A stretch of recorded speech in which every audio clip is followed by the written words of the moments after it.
Hello and welcome to episode 30 of SoccerCraft. In the last episode, we got stranded out in the desert and we started building up our new desert base, which is the Misty Palms Oasis. And we have 2 buildings in place today, and I'm going to start this episode off with a few time lapses of me doing some live streams and building up some other houses in the area. So I'll see you guys when I get back from these live streams.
And welcome back. I hope you enjoyed those time lapses. We got a ton of work done in those live streams. I think I got like 10 houses done. There's 3 over there, 4 over there, a few here. Yeah, like at least 10 houses done in those live streams. And it was a ton of fun. We also, chat helped me come up with this design for a palm tree that I started adding around the oasis as well. Palm trees makes sense to me to be in this area, so let's see if we can add up a few together on camera right now.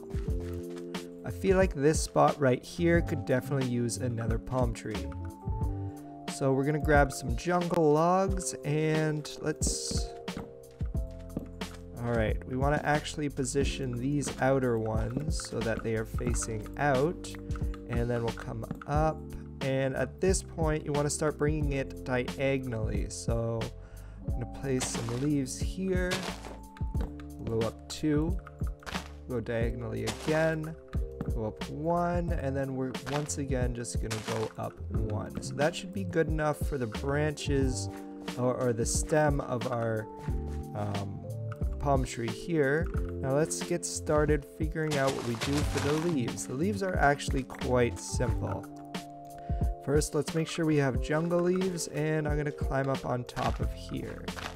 So the first piece is going to go right on top here, and then we're going to make sure that we have a bunch of pieces coming out like this in an H shape. And then I want all the top 4 corners to be raised one. And then we can put pieces here, and let me hop down, and which ones do we need to get rid of? We need to get rid of the ones underneath the corner pieces. And that is going to be the base of our leaves. Whoops. And that is going to be the base for our leaves getting started. Now we'll start off with the corner pieces here, and we want them to come out diagonally. So I'm just going to try to jump and reach this one right here, bring it out diagonally again. Oh, let me just jump up here. Get it on diagonally, we get rid of this one, and then we want to lower this one and bring it out diagonally once again, and we can get rid of the bottom ones here.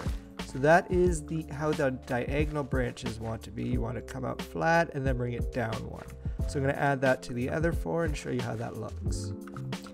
Okay, so here's what that looks like. It looks pretty good, but it definitely needs some improvement. So we need to add the other 4 branches.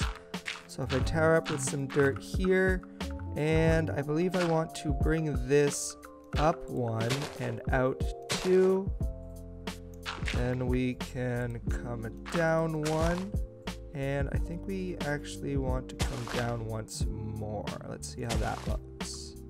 Yep, that's looking good. So now I'm just going to add that to the other 4 spots, and we'll see how this, and that'll basically finish the palm tree, and we'll see how it looks.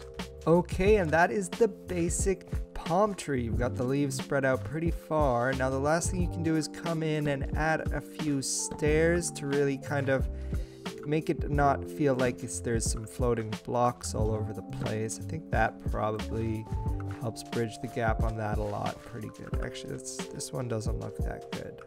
Yeah, but you get the idea. So that is the palm tree design that we're going with for the Misty Palms Oasis. So I'll, in some later live streams while I'm working on this area, I'll probably add a few more of them in. Okay, now that we've finished looking at the palm trees, I want to look at turning this base into something functional by adding some redstone to it. So what I want to do today is see how many of these tiny houses I can fit some micro redstone farms inside. And I'm going to start with this house right here. I'm going to see if I can fit a micro crop farm. So now getting started on the crop farm, you need to pick where you're going to be putting your dirt and then put some water down next to it, making it so that we're able to till this dirt. Now we want to grab some dispensers and not droppers. Place one on top of the water, place one behind it, and place one to the side of it. Now we want to make sure we have at least this space behind it in order to put our redstone. And the last main redstone piece we're going to put here is a piston on top. And last but not least, we need to place a stair down in front. This completely encases in where the crop is going to be, but whenever the piston is extended, it allows enough light in for the crop to grow, and whenever the piston extends back in, it blocks that light, which will cause the crop to pop off of the space that it's in. So now we just need to think about getting this powered. And this is basically how we're going to power it. We have an observer where if we put another observer looking into this observer, it creates a redstone clock. And now you can see how the light's going to be getting let in. And that extends across this redstone dust along, and all of these target blocks redirect the redstone dust into the dispensers and pistons. So now if I go and get some bone meal, and now that there's bone meal in all the dispensers, if I come in here and start placing down some seeds, we should start collecting a lot more seeds and wheat. And in just those few seconds, I got 23 wheat. That's a lot better than waiting for it to grow, don't you think? And best of all, whenever there's no crops in here, it's not wasting any of the bone meal, so leaving it running like this doesn't really waste any bone meal, and it's really efficient in that regard. Now, in order to turn it off, I don't want to have to break the observer every time, so what I'm going to do is let's get an observer like this and have a sticky piston on top of him, pointing him down so that he can end up being where he needs to be. Alright, so I think I'm just going to put a few blocks in, clean this place up, and we'll see how this place can look. Okay, so this place isn't anything crazy. You come in and there's a small room you're met with, and we have this door here for servicing and adding more bone meal to the dispensers. And I just have a few barrels, this one to store extra bone meal, and this one should have my wheat, and this farm also works with carrots, potatoes, and beetroot. Now we just need to flip this lever. Let's move this door. How about that? What do you think? Okay, so we'll flip the lever, stand in place, and the micro crop farm is working flawlessly. Now that the micro crop farm's done, how about we see if we can fit in a micro sugarcane farm? To get started on a micro sugarcane farm, you're going to want a space somewhat like this, and you're going to want to leave this area clear, and we can get rid of these 4 blocks here and put in some water to hydrate the land for our sugarcane, which we can put in front of it. So this is where the sugarcane is going to be, but I'm going to actually backtrack all of this, and we're going to actually think about the collection system first. So the collection system is going to look something like this. This is the row where the sugarcane would sit, and we're going to have a hopper minecart going underneath back and forth, and that will pick up any sugarcane that drops from the farm, pass it through into the hopper minecart, and then pass it through into these hoppers, which I will then direct to a sorting system a little bit later. Now at this point we can cover this whole area up with sand. Let me grab some more sand.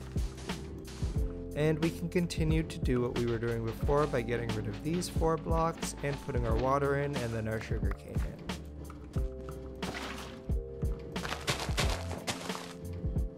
now we want to place 2 observers facing into 2 of the sugarcane. We'll keep those 1 block apart. And a little known fact about this is you can have the observers on the bottom level and they'll detect whenever the sugarcane tries to grow. So it is going to pass the power back into this terracotta block and then should power this redstone dust. And if we put some terracotta along like this, it should pass the power into a series of pistons going along like this. Oh, there you see it just fired. So now whenever it grows, eventually we will have it fire and they will pop off and fall right here. So now I just need to put a layer of glass along here. Now this farm's technically complete. I'm just going to fill in these spots. There you can see it working. I'm just going to fill in these spots with terracotta so that the blocks can't fall back through there. And yeah, this is our micro sugarcane farm. And over in these 2 houses over here, I've quickly put up 2 more micro farms. We got a micro cactus farm. Whenever the cactus grows up, it will connect to this wall, which will make it pop off, and it will fall into the hoppers. Probably actually most likely fall onto the cactus, but sometimes it'll fall into the hoppers and they will end up in the chest. And now in this house, I've made an automatic chicken cooker. So how it works is we're gonna have some farm chickens up at the top here. And whenever they lay their eggs, it'll go into the hopper, go into the dispenser, and this is a dispenser circuit that will detect whenever anything's in the dispenser and shoot it out. And the baby chickens will land in here, and once they grow up, they'll be tall enough to, have a little bath in the lava, and then all their drops will be collected into this chest. Now, in order to get this started, we just have to get on top of the roof here and get some eggs going. Now let's see if we can get this started. Oh, there's our first guy. Oh, that's not gonna work. And now we've got some farm chickens in there, and to show you quickly how it's going to work, I'll just put a bunch of eggs into here, and we should start getting baby chickens in here as well, hopefully. Oh, there we go. As you can see, when they're babies, they don't die in this space, but when they grow up, they will burn in the lava, and all their drops will eventually end up in this chest. Let's check back on this a little bit later. And the last micro automatic farm that I want to make, I think I can fit into this house if I lower the floor a little bit, and it is going to be an automatic potion brewer. I'm not sure what type of potions I'm going to be brewing yet in the automatic potion brewer, but I want to have some potions being brewed here and then have them automatically fed over into this restaurant area so that there's always a spot to grab it. I'll have to figure out what type of potion it's going to be. And it's been a while since I've made one of these automatic potion brewers, so I'm going to build it off camera, then bring you guys back in and show you how it works. So I'll be right back. And the potion brewer is complete, as you can see here by all the reds. No, I'm just kidding. I put it completely underground and everything's down here, and this is the automatic potion brewer here. It's an Impulse SV design, and if you can't tell by those ingredients there, the potions that we're going to be making are Swiftness 2 potions. And I also made this little back area to store all sorts of potion brewing ingredients if I ever want to switch this up. And also I really needed it because I barely have any nether wart as it is right now. So let's get this thing started. So I have it preloaded with a fair bit of materials, and all of them, that is all of the nether wart I have right now. And the water bottles are in here. So to start it, I should just have to click that. And did that work? Alright, here was the problem. This observer was backwards, so it should be facing in this direction. And how? Let me try that again. Alright, after a little bit more troubleshooting, it seems to be working now. I also had to put a little bit of a delay onto this repeater to get it working as well. But now everything is brewing. We should be getting our potions coming through here.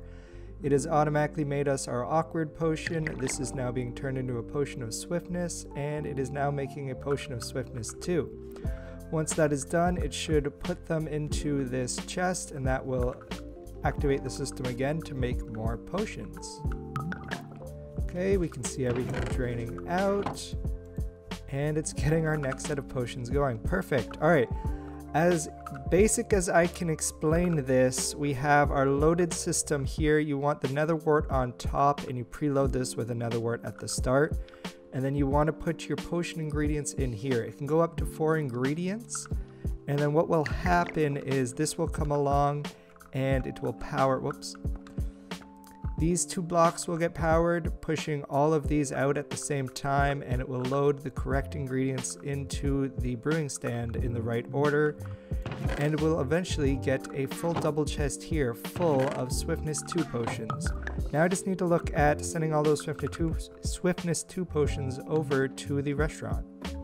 And I've got to say, I didn't do the best job explaining how that works, so I'm going to post a link to the tutorial in the description below. So make sure to go check out Impulse SV's actual tutorial. So I'm going to have everything running towards this barrel here, and I just need to create a little bit of a tunnel, and then maybe make a little bit of an item dropper elevator to bring all of the potions over to here. So I'm going to go do that and bring you guys back.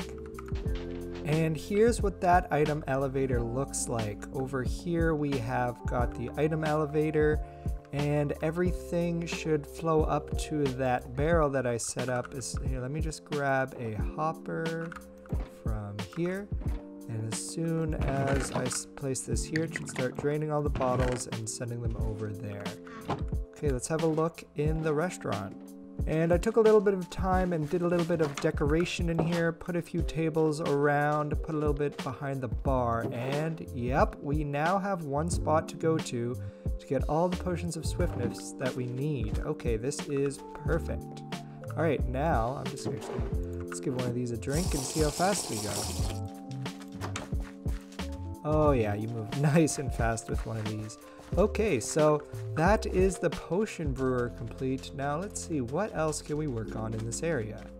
And there are a few things that we can do in this area. I still need to do a bunch of the interiors for the houses. We need to put up some palm trees and just a few other things to finish up the Misty Palms Oasis. And I think the best way to go about doing that is in the form of a time lapse.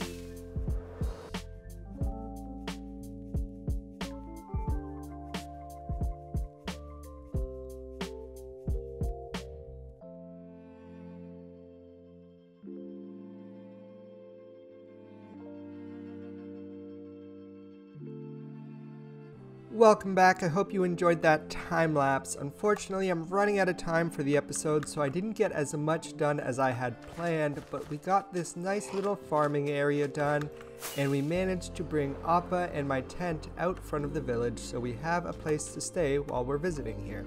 Because we can't stay in any place too long. We can't have the Fire Nation find us. They found us before, they're not going to find us again. And that brings us to the end of the episode. If you enjoyed the episode, be sure to press the like button and consider subscribing. And I'll see you guys next time. Water Tribe, out.